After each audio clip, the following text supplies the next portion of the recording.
Hi, Keith here from Academy of Bass. Today I'm looking at rhythm and how you can develop rhythm in your playing.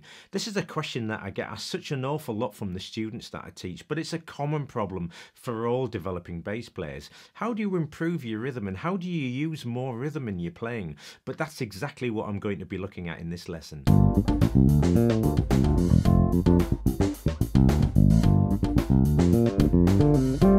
In some respects, to play a great bass line, all you need to do is hang on to the root note of a chord and pound it out. And there are tons of iconic songs where the bass does just that, and for good reason, because it sounds great. But where do you start with rhythm and what do you play?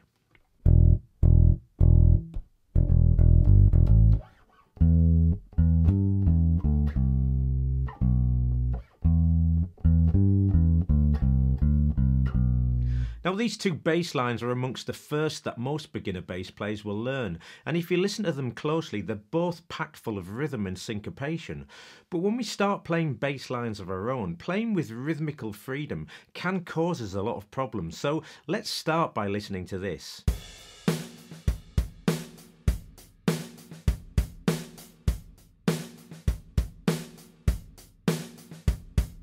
This is a simple but classic drum beat that's used in thousands of songs, and I'm going to be attaching a chord progression to it in just a minute so that we can play along to it. By the way, there's a completely free PDF for this lesson. I'll post a link to that below. Make sure you grab a copy of that. I've also included all of the backing tracks that I'm using in this lesson as part of that download too. If you do enjoy the lesson, feel free to like the video and also support the channel by subscribing. And it's always really nice to hear from you too, so do give me a shout out in the comments. So let's make a start. The first thing that I usually do whenever I play anything new is to simply hit a root note and let it ring out, because that gives me the chance to really listen to the bass against the music. So I'm letting the note ring for 4 beats. 1, 2, 3, 4. I'm also playing over a G chord, but moving to C here, and again, and back to G.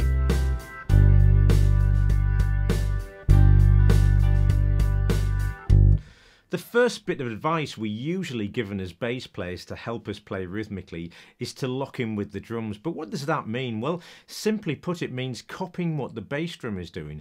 And in this case, the bass drum's playing 1, 2, 3 and 4. 1, 2, 3 and 4. So I'm going to play that now.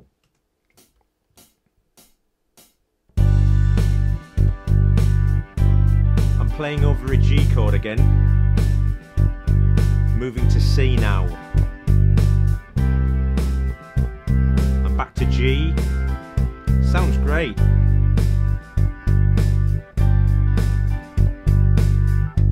And if you were listening closely, you'll have noticed that I'm playing really long notes. I do have a lesson coming out soon where I look at note length in detail, and that's something that could potentially change the way that you approach playing bass forever.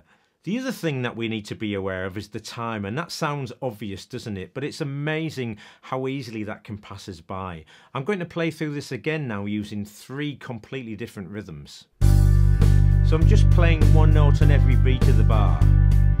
1, 2, 3, 4. Quarter notes, moving from G to C. And this rhythm's quite punchy, but now I'm going to double it. 1 and 2 and 3 and 4 and 1, 2, 3, 4, 5, 6, 7, 8. So this 8th note rhythm is much more driving. But I'm going to double it again to 16.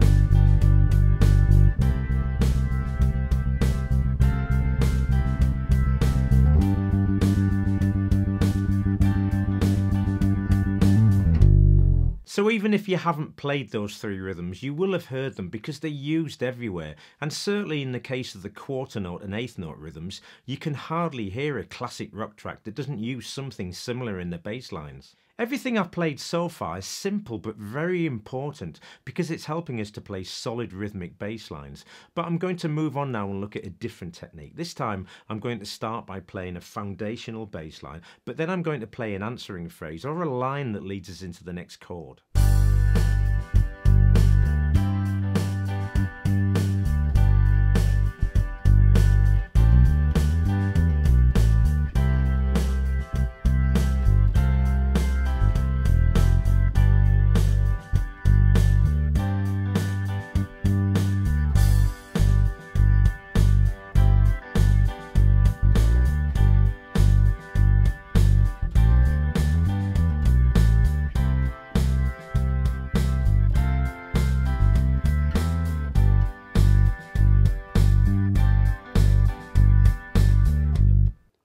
I played lots of different things there, and don't forget that everything that I am playing is fully notated and explained in the PDF, so don't forget to grab a copy of that. Everything I played was drawn from the harmony, the chords that we're playing over. And although this is a lesson on rhythm, for me the perfect bass line is a marriage of good rhythm and good use of harmony. Everything I played there was either a chord arpeggio or from the relevant pentatonic scale. I know it's in the PDF, but I'm going to look at this really quickly. So the rhythm that I started off with was basically a copy of the bass drum pattern: 1, 2, 3, and. So it's an eighth note rhythm, and I continued that eighth note rhythm, but I added the fifth and the octave of the G major chord: 1, 2, 3, and 4, and 1, 2, 3, and 4, and. The second time I played this. So it's a little 16th note rhythm, just to give it a bit of a kick. 1, 2E and a 3 and. And then I led into the C major chord, the next chord, by playing a little fill using the G major pentatonic scale. And I pretty much played up and down that scale.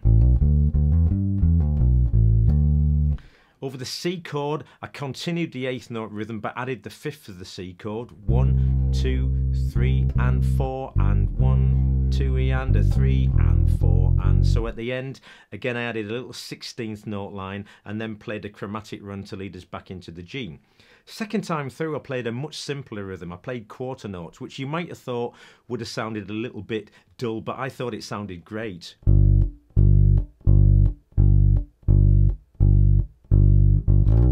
So again, a little 16th note kick and then a fill using the major chord arpeggio, the G major chord arpeggio. 1, 2, 3, 4, 1, 2, 3, and continued that, and again I played the same G major pentatonic fill to lead us into the C. Into the C for the last time. To finish off on the C, played C, D and E, which are the first three notes of the C major pentatonic scale. By the way, I have done a lesson before on pentatonic scale, so I will post the link to that. So much in the same way that our language is drawn from our respective alphabets, our bass lines are drawn from the harmonic tools that we know. I'm going to have a little bit of fun with you now and do something that I use in my private teaching. Every now and then I'll pull out a random drum rhythm and have students play along with them. The good thing about this in the first instance is that you don't necessarily have to have the pressure of playing over specific harmony. You can do this by playing just one or a few notes. Now, what's also difficult is when we hear new rhythms for the first time, it can be really difficult letting go or knowing what to play. Well, my solution is quite easy. Just listen and play. I'm going to leave something on now for the next minute or so for you to play along to. It's a random drum rhythm, but I've also added some chords to that, but it's the same chords that we've been playing over. So it's 4 bars of G, 2 bars of C, and then 2 bars of G. So let's see how you get on with this.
I hope that was fun. Let me know in the comments how you got on. So, in summary, if you want to play more rhythmic bass lines, you need to listen to the rhythm of the music that you're playing. You need to be aware of the time and pulse of the music too. Start simply by playing a functional bass line and build it up slowly. Add some harmonic lines and then throw caution to the wind and really go for it. I really do hope that you've enjoyed the lesson today. If you have, feel free to like the video and also support the channel by subscribing. Thanks for joining me. Look forward to seeing you again, and in the meantime, happy practicing.